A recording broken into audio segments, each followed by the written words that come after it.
कभी किसी ऐसे लड़के को देखा है जिसका आउटफिट एकदम आंखों को सुकून देने वाला हो, या एक ऐसा रूम जिसको देखते ही दिल खुश हो जाए? कभी सोचा है ये चीजें इतनी अच्छी क्यों लगती हैं? Is there a science behind good looks? हर बार जब आप कुछ एस्थेटिक देखते हो, like perfect outfit, clean desk setup या लग्जरी कार, आपका दिमाग सीक्रेटली रिएक्ट करता है। पर कैसे?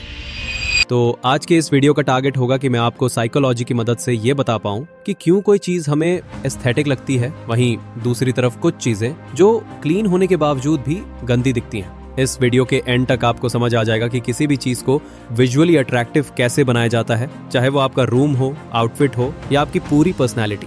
मैं आपको बताऊंगा वो डिजाइन सीक्रेट्स जो बड़े बड़े ब्रांड्स जैसे एप्पल, पोर्शे और रोलेक्स यूज करते हैं, और कैसे आप उन्हीं टेक्निक्स को अपनी लाइफस्टाइल में अप्लाई कर सकते हो। और ये इसलिए जरूरी है कि हमें अपने आप को सिर्फ स्किन केयर और लुक मैक्सिंग तक ही लिमिटेड नहीं करना है। हम सब अपने फुल पोटेंशियल तक जाने के लिए बने हैं। सो अगर आप चाहते हो कि लोग आपको देखकर बोले कि भाई तू तो नेक्स्ट लेवल लग रहा है, तो इस वीडियो को एंड तक जरूर देखना।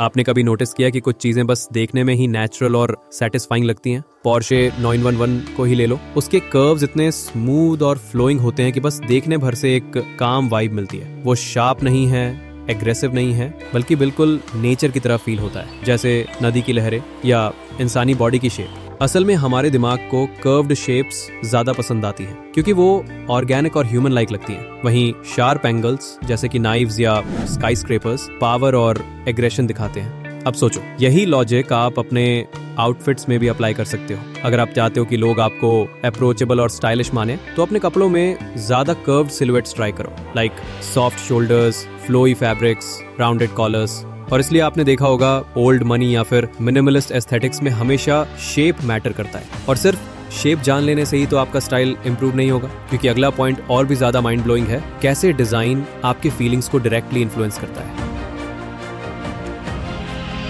क्या आपने कभी कोई स्कैंडिनेवियन रूम देखा है? साफ सुथरा, न्यूट्रल टोन्स, सिंपल फर्नीचर, देखते ही एक शांति सी महसूस होती है ना। अब उसका उल्टा सोचो, एक मेसी रूम, इधर उधर फैला सामान, ब्राइट बेढंगे कलर्स, बस देखकर ही एंजाइटी सी होने लगती है। असल में हमारा ब्रेन हर विजुअल चीज को तुरंत जज करता है। उसे आराम नहीं चाहिए, उसे क्लैरिटी चाहिए। जब चीजें विजुअली क्लियर होती हैं, माइंड भी क्लियर फील करता है। इसी को कहते हैं clear design equals clear mind. इसका मतलब ये नहीं कि आपको कोई फैंसी इंटीरियर करना है, बस छोटी सी बात, अपने डेस्क को क्लीन रखो, वार्डरोब को डीक्लटर करो, फोन की होम स्क्रीन को मिनिमलिस्ट बनाओ, क्योंकि जब आपके आसपास का स्पेस ऑर्गेनाइज्ड होगा, आपका मूड और फोकस अपने आप अपग्रेड हो जाएगा। और सबसे मजेदार बात, ये सिर्फ देखने भर की बात नहीं है। आपका मूड, आपके इमोशंस ये भी डिसाइड करते हैं कि आपको क्या अच्छा दिख रहा है और क्या नहीं। फीलिंग्स भी आपकी नजरों को ट्रिक कर सकते हैं, और यही हम अगले पॉइंट में डीपली समझेंगे। आपने कभी नोटिस किया है, कुछ ब्रांड्स से एक अलग ही इमोशनल कनेक्शन बन जाता है। अगर बचपन से आपने नाइकी पहनना शुरू किया, तो चाहे एडिडास का डिजाइन ऑब्जेक्टिवली बेटर ही क्यों ना हो, आपको नाइकी ही ज्यादा सुंदर और अपीलिंग लगेगा। क्यों? क्योंकि वो नॉस्टैल्जिया, वो फीलिंग्स आपके परसेप्शन को सीक्रेटली इन्फ्लुएंस कर रही होती हैं। बिग ब्रांड्स इन चीजों को बहुत अच्छे से समझते हैं। जैसे एप्पल, हर नए आईफोन में थोड़ा सा चेंज होता है, लेकिन पूरी डिजाइन लैंग्वेज फेमिलियर रहती है। Same corners, same camera placement, same white background ads, ताकि आपका इमोशनल कनेक्शन बना रहे और हर नए मॉडल को देखते ही दिमाग बोले, हाँ ये वही वाइब है जो मुझे चाहिए।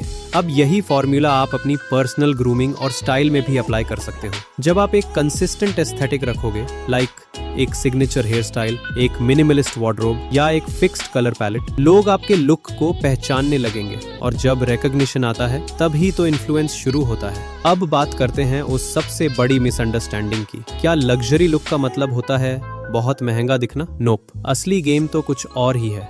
लग्जरी का मतलब सिर्फ महंगे सामान से नहीं होता। असली लग्जरी होती है इंटेंशन में। आप अपने आउटफिट्स, अपने इंस्टाग्राम फीड या अपने डेस्क सेटअप, कहीं भी ये प्रिंसिपल यूज कर सकते हो। क्लटर हटाओ, जो चीजें हैं उन्हें दिल से सिलेक्ट करो और उनको सही जगह दो। लेस इज मोर कोई कोट नहीं है, ये एक लाइफस्टाइल है। और अब बात करते हैं उस सबसे पावरफुल डिजाइन प्रिंसिपल की, जो ना सिर्फ आपकी एस्थेटिक्स बल्कि पूरे माइंडसेट को नेक्स्ट लेवल पर ले जा सकता है। जब आप अच्छे दिखते हो तो आप अच्छा फील भी करते हो। जब आप ऑर्गेनाइज्ड होते हो तो कॉन्फिडेंस अपने आप लेवल अप हो जाता है। और ये सिर्फ बाहर से नहीं, अंदर से भी असर डालता है। एस्थेटिक सिर्फ दिखावे की चीज नहीं, ये आपकी सोच, आपके डिसीजंस और आपके माइंडसेट का एक्सटेंशन होता है। जब आपका कमरा साफ होता है, जब आपके कपड़े थॉटफुली चुने गए होते हैं, जब आपके आसपास की चीजें बैलेंस में होती हैं, तो दिमाग भी बैलेंस में आता है। एक छोटा सा स्टेप लो, अपने घर में एक कोना ऐसा बनाओ जो सिर्फ आपको अच्छा फील कराने के लिए हो। कोई एक्सपेंसिव डेकोर नहीं चाहिए, बस क्लीन, मिनिमल और इंटेंशनल। सुबह उठकर वही कोना देखो और खुद ब खुद दिन अच्छा लगने लगेगा। चाहे वो एक रोलेक्स हो या एक क्लीन मिरर सेल्फी, सब कुछ एक वाइब बनाता है और आज की दुनिया में वाइब इज एवरीथिंग। तो अगली बार जब आप कुछ देखकर बोले डैम ये तो एस्थेटिक है, थोड़ी देर रुक के सोचो क्यों? क्या वो उसकी शेप थी, उसकी परफेक्ट सिमेट्री, या शायद सिर्फ वो वाइब जो उस चीज ने क्रिएट की? डिजाइन और एस्थेटिक्स कोई लग्जरी नहीं है, ये एक माइंडसेट है। और सबसे अच्छी बात ये है, आप भी इसे सीख सकते हो, समझ सकते हो और अपनी लाइफ में अप्लाई कर सकते हो। चाहे आप अपने रूम को अपग्रेड कर रहे हो, अपने आउटफिट्स को रिफाइन कर रहे हो, या बस अपनी पर्सनालिटी को पॉलिश कर रहे हो, वो सेम साइकोलॉजी, वो सेम विजुअल इंटेलिजेंस आपको एक नेक्स्ट लेवल वर्जन बना सकती है। और अगर आप चाहते हो और ऐसे ही वीडियोस जो आपकी पर्सनालिटी को एलिवेट करे, तो अभी सब्सक्राइब करो।